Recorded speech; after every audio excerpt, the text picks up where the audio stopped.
Hi, my name is Patrick Green. I'm responding to P 551 on forum number 5 on the topic of which of the NASP content standards does this curriculum model best support and why?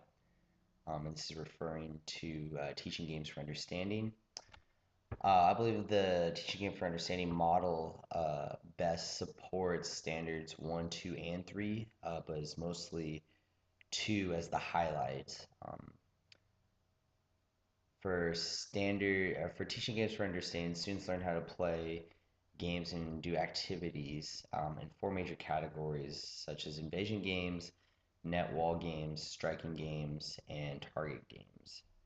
Most of which these games need, and this relates to standard 1, because most of these games need motor skills and movement patterns to achieve success in all of these categories, and that is chapter 1, because it emphasizes the motor skills and the movement patterns.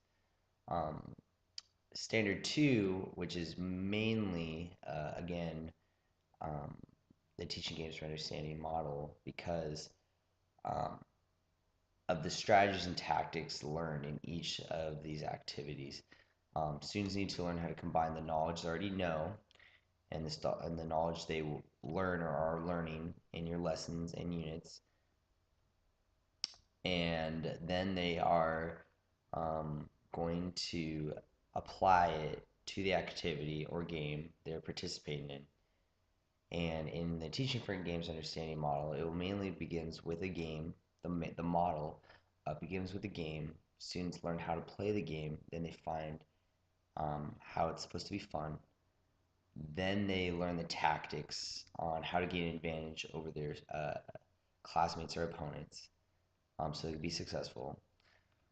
Throughout the process, they make decisions and analyze which is the most appropriate decisions for each situation. Then they're going to combine the skills that they learn and execute them. And lastly, they're going to gain a better, more mature performance and outcome. In which then, if a student is performing better, they're going to have more fun. They're going to play at a higher level because they know they're learning, they're growing, and they're getting better.